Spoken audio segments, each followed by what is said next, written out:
Bonjour à tout le monde et bienvenue chez RVR Elettronica, une société italienne qui est depuis 40 ans, je dirais, parmi les leaders mondiaux dans la radiodiffusion et la télévision. Nous sommes là ce matin, je suis très heureux de vous avoir et je vous invite aussi à nous suivre, nous poser vos questions, tout ce que vous voulez sur les réseaux sociaux, Facebook, Instagram, YouTube. Et on est là pour un événement très important, qu'il a été déjà fait dans d'autres langages il y a quelques jours, en anglais, en espagnol, mais non en français. Et bientôt en octobre aussi, avec un autre événement qui sera live, et transmis toujours ici de la siège de la maison mère de RVR, pour l'agrandissement de la grande famille des nouvelles émetteurs TFT.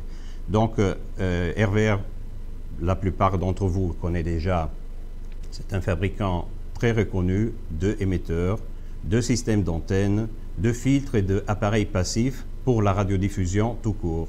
On fournit depuis 40 ans les plus grandes sociétés de radiodiffusion au monde, privées, publiques, dans tous les pays presque. Il y a, on peut dire, pas un seul endroit au monde où il n'existe pas un émetteur RVR installé, à cause de, heureusement, la fiabilité des appareils, l'évolutivité du système et le suivi que la société sait faire sur ces appareils.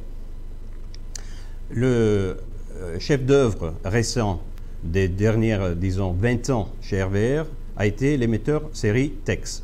C'est simple, fiable, robuste, économique en exploitation tant qu'à un prix d'achat et qui avait besoin maintenant d'être, disons, rafraîchi avec des nouvelles fonctionnalités qu'on va vous détailler plus avant pendant cette émission live. Et aujourd'hui, on commence par le plus petit des émetteurs de cette série TFT. Les autres seront présentés dans les prochaines émissions. Pour l'instant, on commence par le 1 kW. Donc aujourd'hui, on vous présente le TEX 1000 TFT, dont on vous montre maintenant les caractéristiques principales.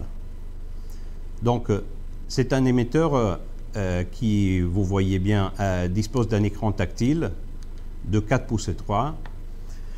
Il porte un transistor avec technologie planaire et donc il permet d'augmenter la vie moyenne du système. Il dispose d'une nouvelle ventilation, donc on a breveté spécifiquement un filtre à air polymérique à cellules ouvertes qui sera à la base de la ventilation de tous les systèmes de la série TFT, de 1 kW en haut. Il dispose d'une carte améliorée pour le contrôle de la ventilation et de la température, cela spécifiquement pour réduire le bruit en cours de fonctionnement. Et aussi un nouveau radiateur de chaleur qui est dimensionné pour la nouvelle technologie planaire qui permet, avec une nouvelle conception qui permet de dissiper mieux la chaleur.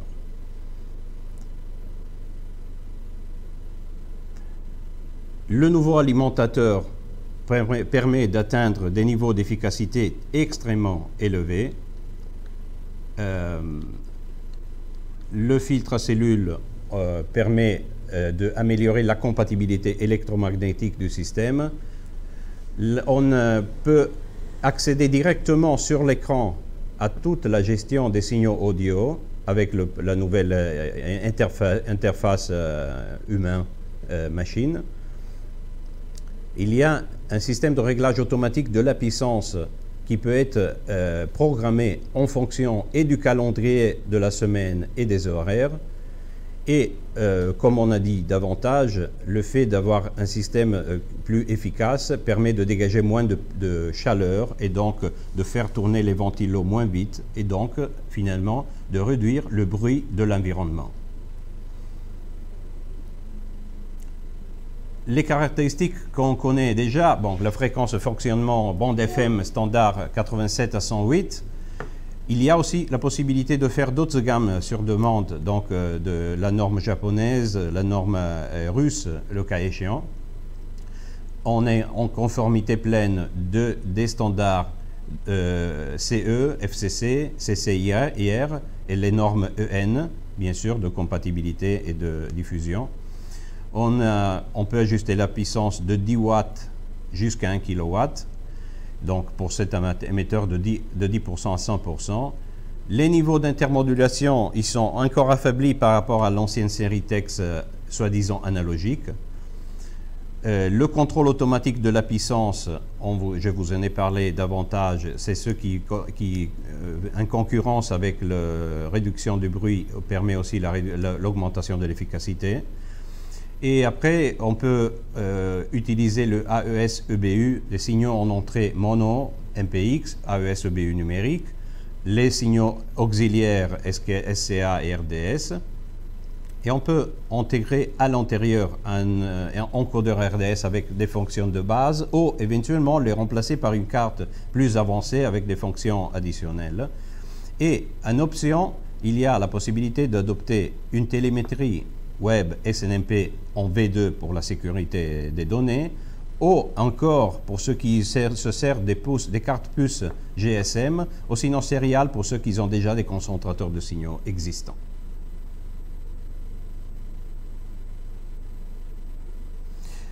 On revient maintenant sur le sujet. Ce qui nous intéresse maintenant, c'est pas seulement de parler de l'appareil, mais vous êtes là pour voir comment l'appareil fonctionne, quelles sont ses spécificités, comment il se présente. Donc je vous montre maintenant spécifiquement sur l'écran quelles sont les nouvelles fonctionnalités, les nouveaux menus auxquels vous pouvez accéder pour la programmation de l'appareil.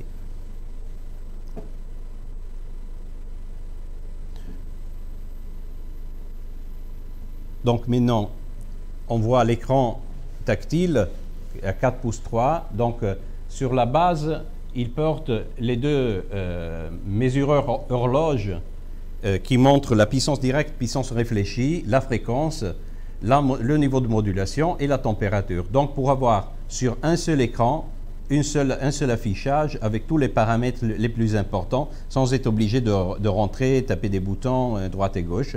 Et donc ça, c'est le menu sommaire de tout le fonctionnement de l'appareil en temps réel. Maintenant, on avance. On se retrouve dans le sous-menu où il y a la puissance, le réglage de la puissance, PWR. Donc par le PWR, on rentre dans un menu qui nous permet de pas seulement afficher, mais régler la puissance. Donc on tape sur le pourcentage et Enter. On rentre la valeur en pourcentage qu'on veut atteindre et on déclenche la puissance. On fait attention, on parle de puissance en pourcentage.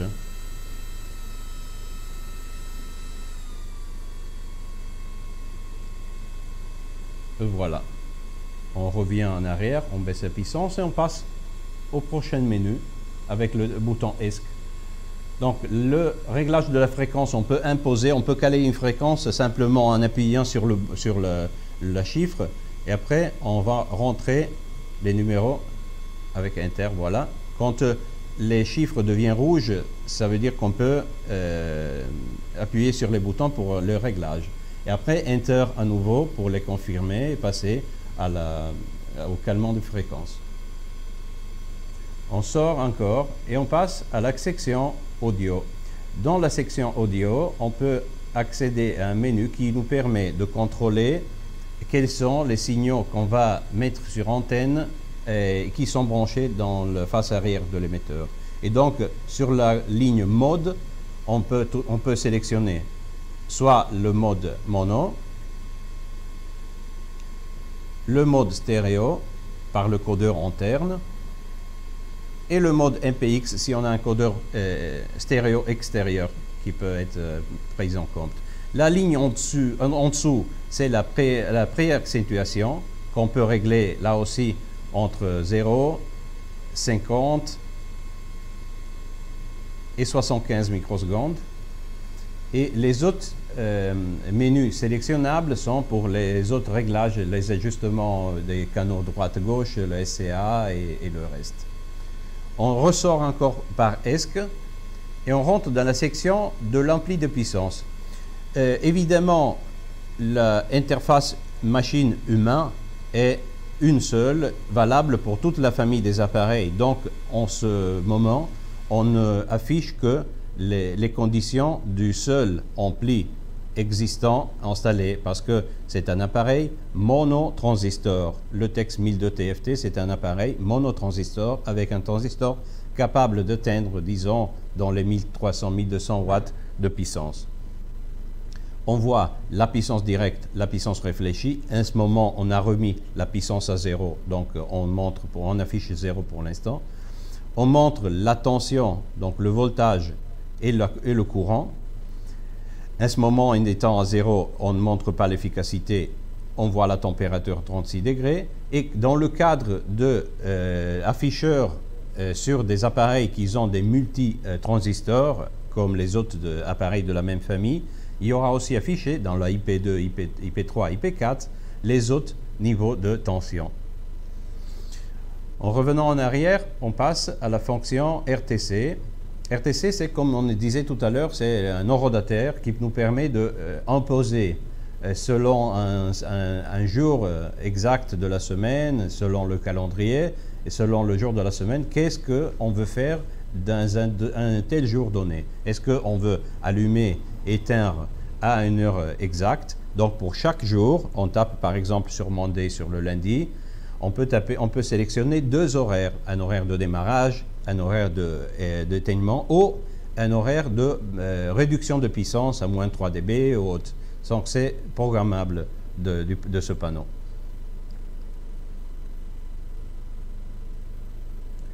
Le menu Mix nous permet de voir quand il y a une carte de télémétrie intégrée à l'intérieur, l'adresse IP pour pouvoir contacter directement l'appareil et faire remonter tous les affichages qui se trouvent sur l'écran directement sur un système NMS existant ou même tout simplement avec un browser web n'importe lequel.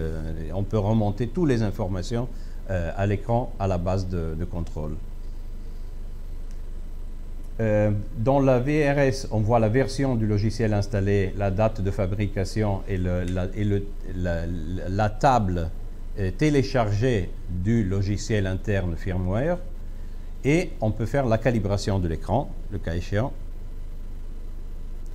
Et il y a encore un menu FSK qui nous permet de rentrer une clé de offset, de décalage, précision de fréquence.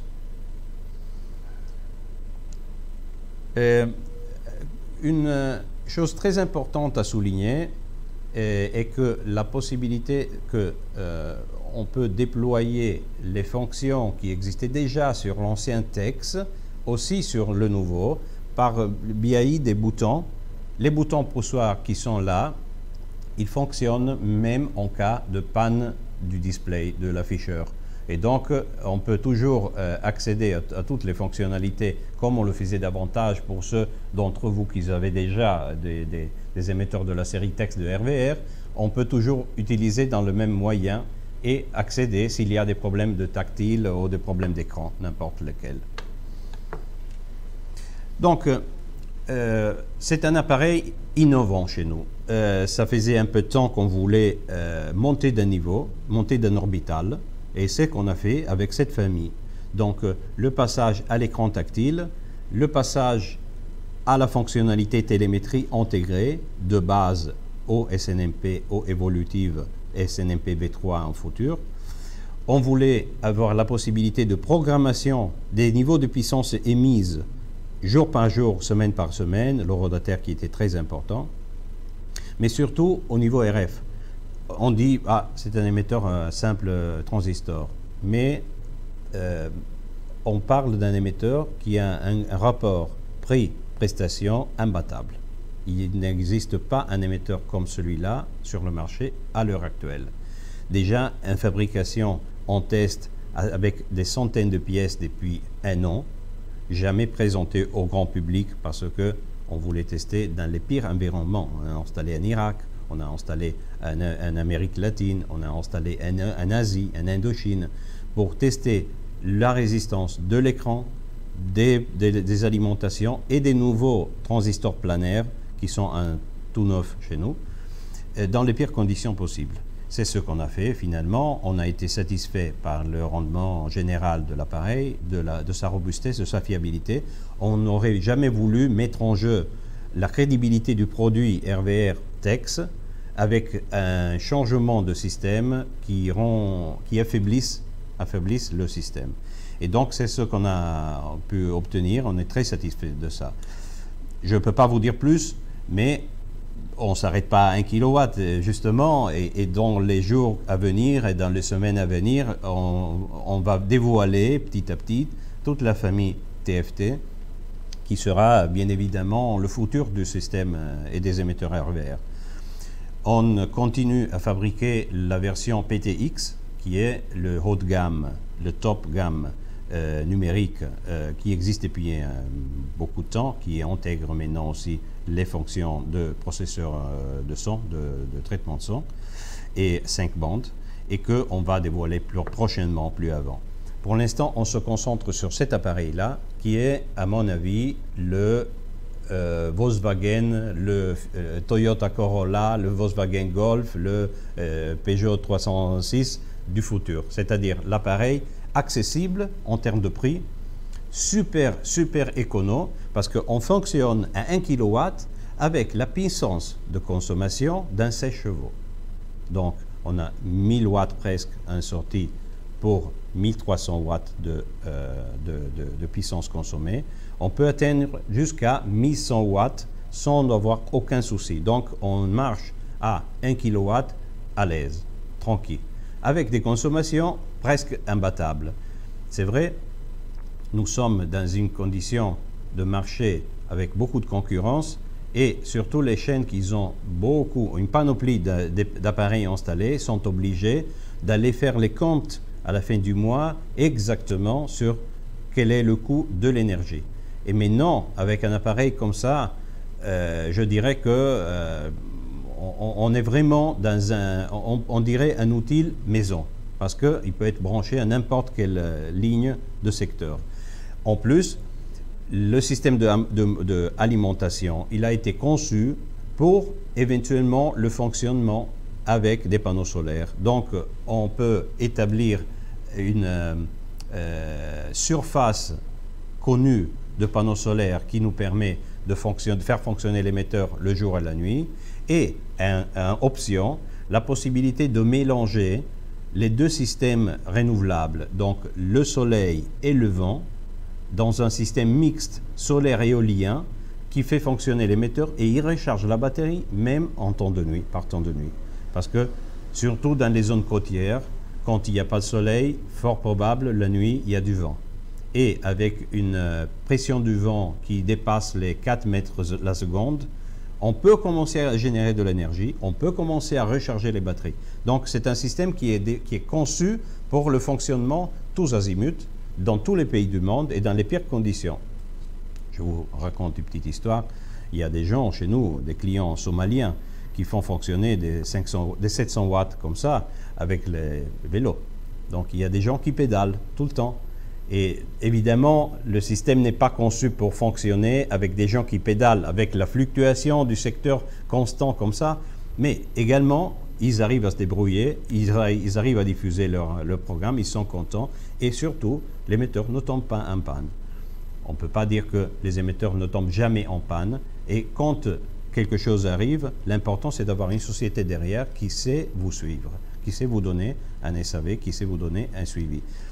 Une société qui est là depuis 40 ans, 42 maintenant, et qu'il n'a jamais changé de patron, jamais changé de cabis, et qui est durable dans le temps. Et pour laquelle je suis heureux de travailler depuis 20 ans maintenant, et qui nous permet de sortir constamment de nouveaux produits. On est ouvert à vos questions. On vous rappelle encore une fois de venir sur les réseaux sociaux, nous poser vos questions. On va vous répondre. Il y a quelqu'un qui vous répond en français en temps réel, donc il n'y aura pas de souci.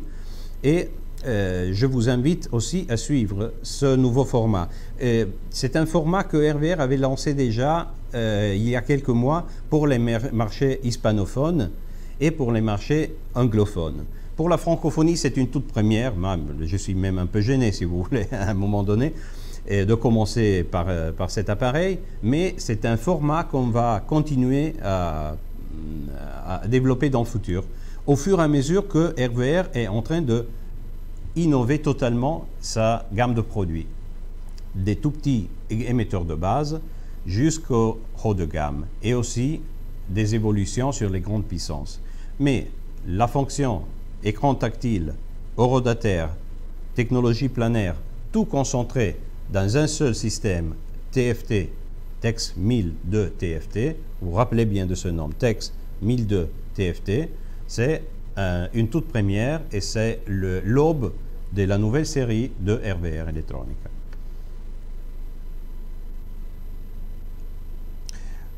Quant à la prochaine émission, on va vous présenter les autres gammes de puissance. Je vous fais un petit aperçu sur le code. On appelle 1002. Pourquoi? 1 kW, 2 unités de haut. Donc, dorénavant, les normes des appareils RVR seront conçus avec cette logique.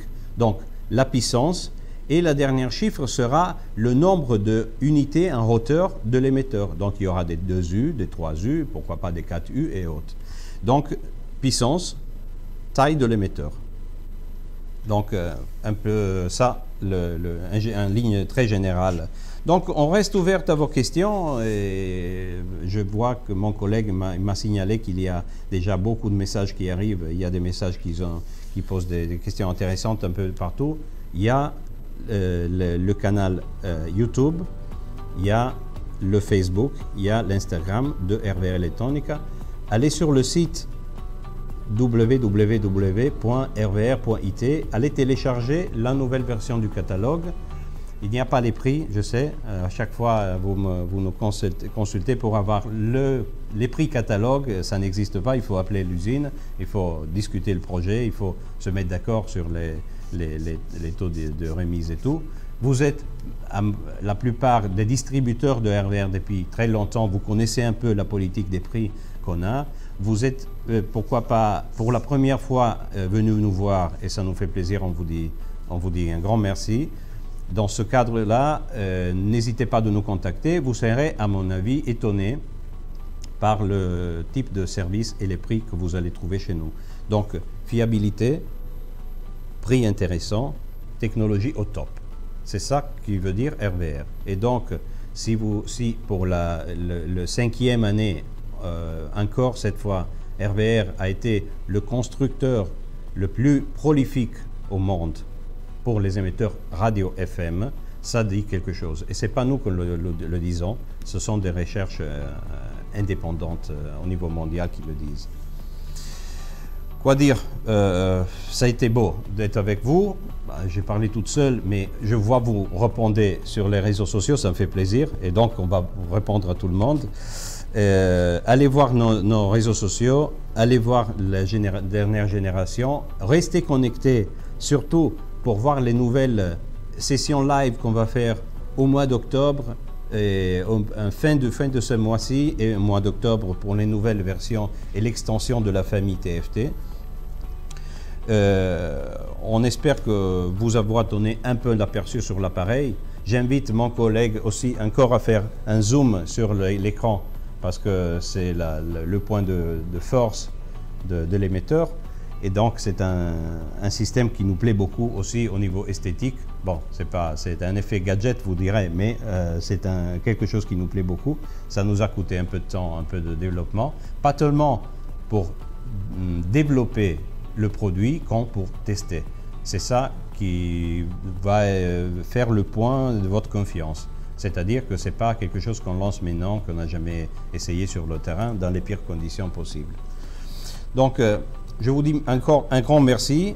Je vous dirai au revoir. Je pense qu'on a abordé tous les sujets qu'on pouvait. Bon, la RVR Tradition FM. Soyez confiants, soyez curieux. Venez nous voir, venez nous visiter virtuellement si vous ne pouvez pas venir de personnes. Restons en contact et à bientôt.